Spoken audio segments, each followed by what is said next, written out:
The first people to ever discover these lands were the Kibani Caribs in the Arawaks. Then, about 3,000 years later, Christopher Columbus discovered the islands.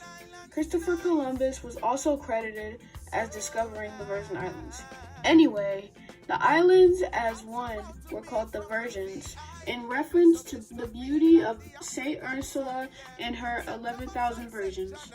It was reported that Spanish settlers on nearby Puerto Rico raided the islands on a regular basis. Some settlers, Indians, living in these islands were forced to serve in the raids while others fled the islands. Indian groups lived throughout the Caribbean. However, European exploration and colonization brought doom to the Indian groups. These groups had no immunity to transmitted European diseases. This meant that they were not prepared with the harsh labor they were forced to do. Within a couple decades of following colonization of the Caribbean, Indian populations plummeted a lot. Today, these groups are found on only a few islands. In 1658, Danish government officials signed a treaty with the Dutch of Brandenburg. This treaty gave Brandenburg permission to establish a slave trading post on St. Thomas, an island in the Virgin Islands. While piracy came to an end to be a factor in the island's economy in the 1800s, the slave trade continued. In the Danish West, Indie slaves did their work mainly on sugar plantations. Indigo, cotton, and many other crops were also grown in these plantations. Each island's economy/government succeeded through slave trading and sugar plantations. While St. Croix and St. John kept and maintained a plantation economy, St. Thomas developed into a fancy center of trade. Slave rebellions on St. Croix and St. John is very well documented. Business on St. Thomas inspired a new society where many other slaves were given freedom and a life outside of plantations.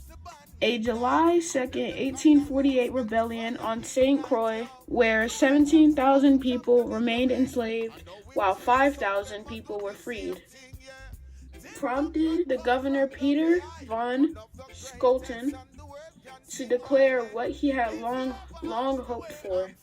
This was for all the Danish West Indies to be free. After this, slavery was finally abolished on July 3rd, 1848. The islands remained under Danish rule until 1917.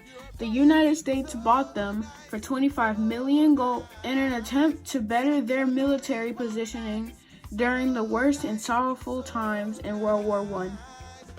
St. Thomas, St. John, and St. Croix became known as the U.S. Virgin Islands. The Interior Departments and the military were managing the territory until the passage of the Organic Act in 1936. Today, the U.S. Virgin Islands is a part of U.S. territory run by a governor. This territory is under control of the President of the United States, and residents are American citizens.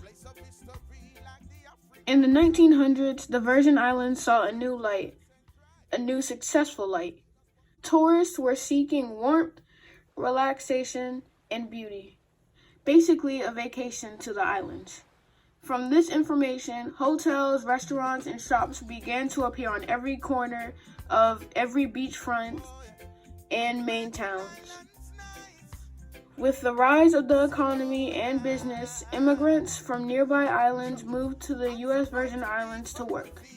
Today, the U.S. Virgin Islands population is made up of a lot of people from nearby Caribbean islands. And this is how the U.S. Virgin Islands was born to be known as one of the most popular islands in the Caribbean.